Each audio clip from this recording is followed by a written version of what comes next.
Hello guys, good morning, good afternoon and good evening, and welcome back to Football Manager 2023. In our epic quest across Europe, it's nation number 15 of 33, which is Turkey. We are the manager of Konyaspor here in Turkey. And after the previous episode, which I recorded this morning, I'm recording them on the same day as the weekend, so I'm not at work, where I was playing around with kits, I've decided to play around with pictures as well. A little bit of a face reveal. There's me in the top corner. I've replaced my manager picture with a picture of myself. So there I am, for those of you who are wondering. Anyway, let's get back into business. Since you were last with us, we have made another signing to the squad. It is, if we have a quick look, Backhouse is yet to join still, but it is Andrea. We've made two actually. We made Peter Udom, who is a hot prospect for the future. Got some great potential. Centre half. He only cost us £450,000, 1.6k a week. So excited to see what he can do in the future. A 19-year-old Nigerian. We brought in Andrea Ferro as well from Besiktas as a left fullback. I did say that we were a little bit short in the fullback positions, so he's come in. Italian. Unfortunately, he is suspended. He was sent off in the last game. I think he was sent off. It might just be yellow cards, but he's really good as a wing back. On support, he's got some great attributes. He's got loads of pace. Mentals are decent as well, and he's got some pretty good technicals. Obviously it can still be improved on, but he's got great current ability, great potential ability according to our squad. 28 years old on 25 grand a week, so he is costing us an arm and a leg as things stand. We're at 5.8 million in the bank, so hopefully we can get that up. We are starting to lose a bit of money. It's because some of the results have not been going our way on the pitch. I've also managed to push the wage budget up to £323,000 a week, which isn't helping. So in terms of the results, obviously you were here opening day of the season, that fantastic win with 10 men against Göztepe. We then took on Antalyaspor, and it was another comfortable win in this one, a 4-1. Okan with a hat-trick, first half hat-trick. De Silva got the other one, and it was 4-0 at half-time. We only hit the target 6 times in this game, as you can see there, but we scored 4 of them, which was a great. Antalyaspor did get one back in the second half. Good performance though, good performance, but that's about where the good performances stopped, because next up was a 0-0 with Fenerbahce. Now, probably this was a good performance. We should have won the game really against Fenerbahce. Really, their goalkeeper's put in a man of the match performance, but the front three weren't great. It was defensively, we were very good, and that's where most of the opportunities came from. Next one though was a draw again, 1-1 with Bursaspor. They went 1-0 up in the first half through Ferreira. David Garcia got one back late on for us. Again, we probably should have won, but going forward, we weren't great. We brought Teixeira in for this one. De Silva didn't have the best of games either. Mohamed played okay, but I think David Garcia came in off the bench. Indeed, he did. He came off the bench, got Player of the Match award as well, after coming on in the 74th minute, which tells you exactly how poor we were in this game. And 1-1 in that one. We then lost to Besiktas here. Another disappointing performance. We conceded a penalty in the 83rd minute. Didn't hit the target once. Okan on the right-hand side played really bad. We swapped Garcia and Okan around for this one to see if we could get anything out of them. But no, poor performance. Not a single shot on target, and deserved to lose. But then we lost the next one, and this is one that we probably should have been winning, but we did have Gomez sent off in the 34th minute. After he'd scored a rebound from a penalty that he missed. So he had a great game, didn't he, Manuel Gomez? But we conceded 3 goals in the second half. Malgas, Bozkurt and Bulut with the goals. XG-wise, we were much better, but obviously we've had a penalty in there. Getting the man sent off really changed the game, though. It really did, and it's just a poor result for Konyaspor. And then we lost again to Sivasspor, so 3 losses in a row. We conceded in the 4th minute, only hit the target once. Garcia, Okan, Candido this time on the left-hand side, really poor. And it was just a poor start to the season. Thankfully, we picked up a win though against Kayserispor, a 4-1 in this one, so we're back to goal scoring. Garcia, Okan, an own goal by Turan, and De Silva with the goals. De Silva had a great game, 2 assists and a goal. And it was a good performance, although we gave up a lot of XG. We only conceded the 1 goal, though, thankfully, to Idikut in the 30th minute. But thankfully, we picked up a win, and then we picked up another one in the Cup as well, a 4-1 win over Alanyaspor. In this one, Ozlan got 2. He had one disallowed as well. No, he missed a penalty, I beg your pardon. So the goals were starting to flow until we faced Besiktas, and it was a 0-0 in this one. 0-0. Besiktas should have won as well. Again, we were poor. Garcia a 6.1, De Silva a 6.2. Some poor performances. Yilmaz kept us in this one. But then we went out the cup to Rizespor, and disappointingly, Rizespor are a division below us, and we lost. We lost, and the players weren't happy about it. The board weren't happy about it, but we deserved to lose, really. We weren't great again. Teixeira got his first goal for the club in first half stoppage time, but we conceded 2 goals in the first 4 minutes. It was just bad. It was really bad. And I was starting to fear for my job after this point. Thankfully, though, we have most recently beaten Hatayspor 2-0 away from home. An own goal helped us on our way, and then Sevenic, after half-time, bagged another goal. He's currently unhappy because he's not getting first-team football. Candido's currently unhappy because he's not getting first-team football. Garcia didn't play very well, though. And I'm a little bit concerned about the form that Garcia is showing. So how we stand in terms of the league, we are sat in 7th, so we're about where we should be. We're only 2 points outside the European spots with a game in hand, which isn't too bad. At one point this season, we were down near the bottom somewhere. You can see last couple of games, we've sort of gradually got ourselves back up into contention. So it's been a mixed bag start to the season for us. We're up here in assists with Aletin. He's done well assist-wise. We're just not scoring enough goals. The top scorer in the league has got 11. Aslan's on 4, which tells you everything you need to know about him. Now, Aslan he's got the attributes to do really well. He just lacks a bit of consistency, and he's also got a competitive streak. Although he's only picked up 1 yellow card so far this season, but 6 goals in all competitions in 9 appearances. I know it doesn't sound bad, but it does need to be a little bit better. He is currently wanted as well by Benfica. Maybe we could, cash in on him, get some finances through the door, get somebody better in. When Backhouse joins, the 18-year-old, maybe he's the answer, but then again, maybe not. Although he's got 14 and 21 in the league this season, 36 and 53 altogether. So he has got the goal-scoring ability, just lacking a little bit of pace for that lone striker as an advanced forward. But we'll see what happens. We'll see what happens. In terms of how Kiryat are doing, because we do like to go back and have a look, it's not great. It's not great at all if we have a look at the Israeli Premier League. At the bottom. They haven't won a game yet this season.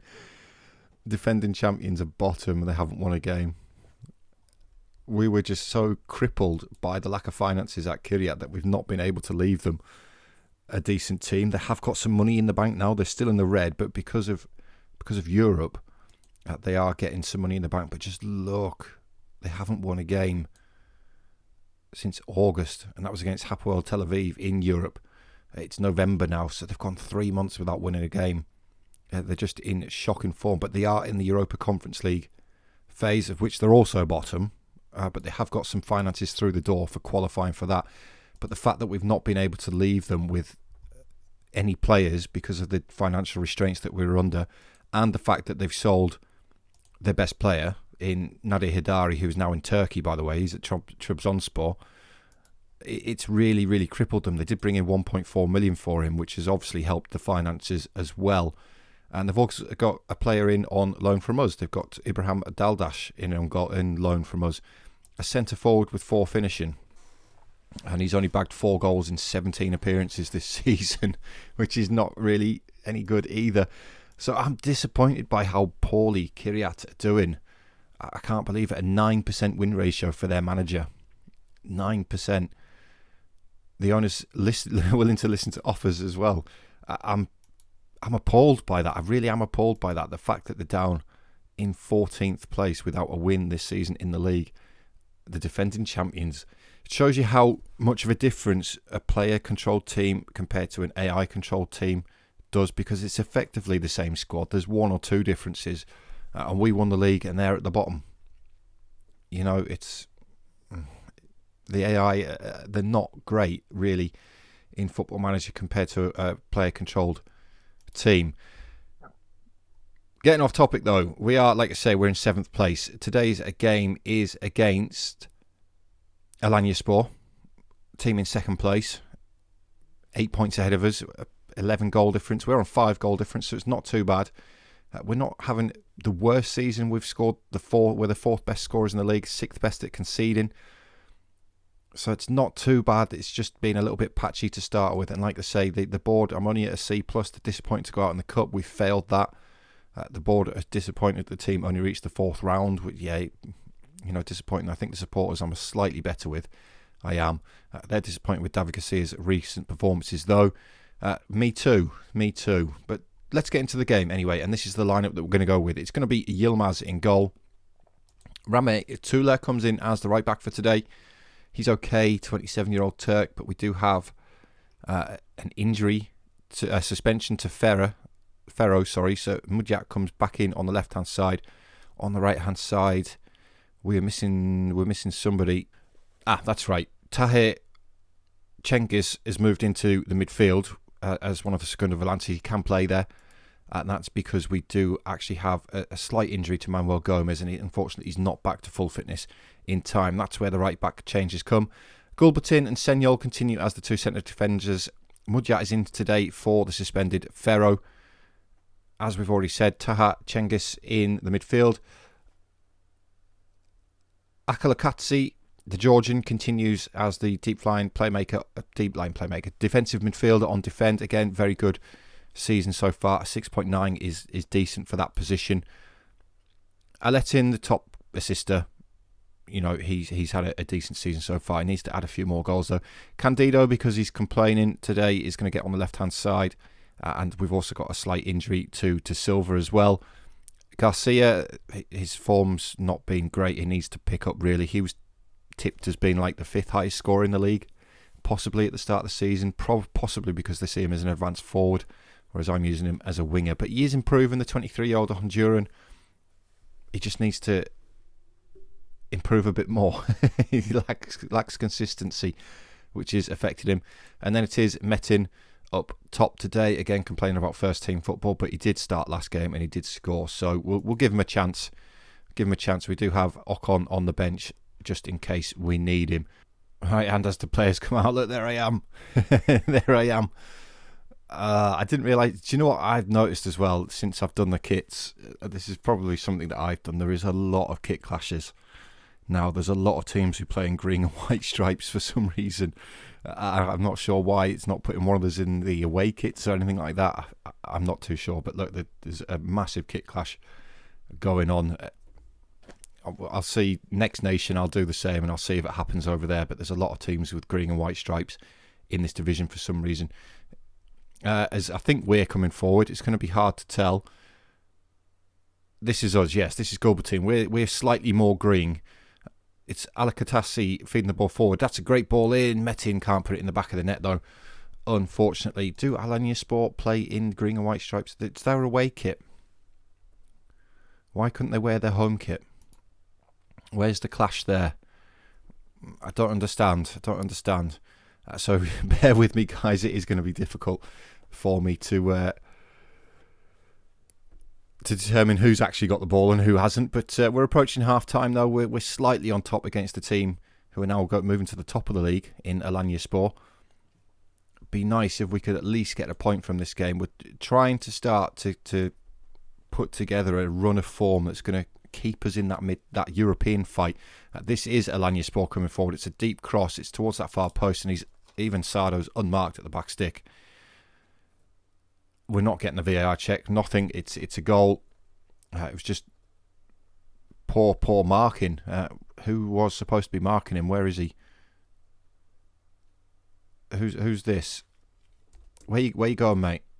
It's Ramatula. Where you going? Your man's over here. That's a poor goal to concede, and because of that, we're going to have a shout at them. As now we are coming forward, it is Mudyat on the left-hand side. Candido gets the ball into the box. It's headed clear by Jurovic, though. Alakatasi picks it back up, finds Alatin, the assister. It has a go himself. It's not too far past the post. Almost immediately got back on terms, but we're having some poor performances again going forward, guys. But it's going to be Garcia to take this corner on the right-hand side, outswinger towards that near post. We get our heads on it as well with Senol, but it's gone over the bar, past the post again, sorry. 55 on the clock. We're not doing the business going forward. We're going to have to make some changes, I think. We're going to get Ocon on. Garcia's had another poor game. We'll get Mohamed on. Candido, you're playing badly as well. We'll change the front three. Yeah, sure, we'll bring Mustafa on and see if those front three changes make the difference. The rest of the pitch were not too bad. As now Ramatullah finds Mohamed. Okan with a ball to absolutely nobody. He's probably got confused by the kick clash again. Mustafa finds Mudjat. Feeding the ball forward back to Mustafa. Can he get the ball into the box? He's fouled, surely. Penna ref. Penna. So Sardo, who scored the goal for Konyaspor, looks like he's given away a penalty with a tackle through the back of Mustafa there. Surely he's got to give this. What's the decision going to be? What? You're joking. I hate VAR. I hate VAR. The ref gives it a pen, man. Oh, come on. Konyaspor coming forward. Oliveri tackled well by Latin, though. He's got Mustafa on the left-hand side. He's got Mudjat. Driving a long way. Good ball forward towards Mustafa. Can he put it across for teammate? Okan gets the volley in. It's helped over the bar by Arda in goal there. Defender got something of a block on the volley from Okan, but can we get something from this resulting corner? Good corner, headed clear by Djurjevic, though. Oliveri picks up the pieces, and obviously nothing came of it. Quinone's free kick for Konyaspor. It's another one that a free header again. This time by Djurjevic, and as we come into the final echelons of this game, it looks like we've been on top looking at the match momentum. We've had more shots, we've had better XG, we just haven't found the back of the net again, and it's Israel all over again where we're not scoring, despite having some slightly better players. But unfortunately, guys, it's another defeat. I am disappointed because we should have scored more goals than that, given that the chances that we had, but Konyaspor did defend well, to be fair to them. Unfortunately, though, guys, a defeat today, and we remain in 7th place. Trabzonspor do have a game in hand, though, so that could become 8th place. But I'm still reasonably pleased with 7th place for a first season. It doesn't look like it's going to be a quick tour of Turkey. I love that. I think it's awesome. So, yeah, guys. Disappointing to be honest. Disappointing to lose that game. We're going to go through and play the second third of the season now, though. Hopefully the teams start to gel together a bit better and we can put a run of form together.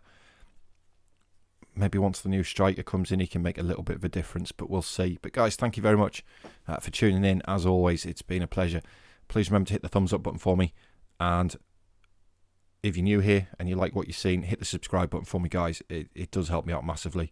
And I greatly appreciate it. But thank you very much, guys, and I'll see you all in the next episode.